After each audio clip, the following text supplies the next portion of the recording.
Kuchipinge chabvunduka tiri kuona kuti nhau yeco-option yaatempta Tungwarara panguva ino inenge iri kutotsviriridza.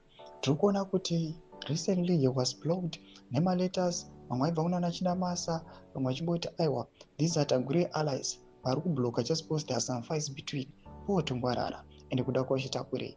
Panguva ino kuonekwa kunzi nhau yaPaul Tungwarara anozikanwa kuti he is a presidential advisor nemukomana wekuinvestment and empowerment munyika.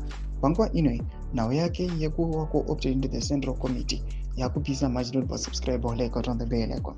Tobita pahendo yePresidential Empowerment Fund vanoposta this picture rekuchipinge panguva ino for a recent meeting yakanga iripo over the weekend wanyora chiti Chipinge district received a letter yesterday to nominate a candidate for the vacant Central Committee post.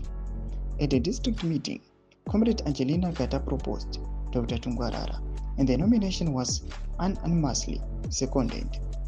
Tomorrow, Chipinge district will present Dr. Tungwarara as their candidate at the Manekanen Provincial Coordinating Committee PCC in a district meeting.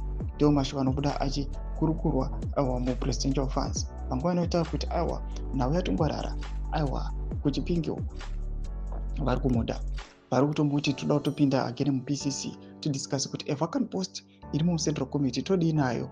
Tungwarara ndiye ari promising ende vakatorisiva letter kuti kuri kudiwa munhu anofila that vacant post muri Zimbabwe.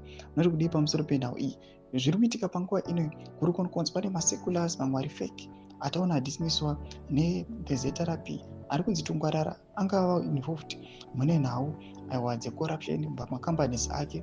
At the same time tiunzwa mamwe maclaims ekuti the nullification yaTungwarara kupinda muCentral Committee yakatanga kuitika inhau yematagure allies vakaona panguva ino kuti aiwa panapa pakuda kutoratidzwa masimba kuti ndi mukuru ndiani, ndobva vaenda vadhinaya his co-option in the Central Committee. But panguva ino tikuona kuti maefforts ekuuya panguva ino takuona yapindwa nana Chris Mutsvangu again vachiti the next political meeting that are going to discuss about it.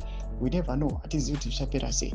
Muri Zimbabwe ndo zviripo izvo. Kana kune section yedu dzavafunguro enyu, subscribe like, check on the bell icon.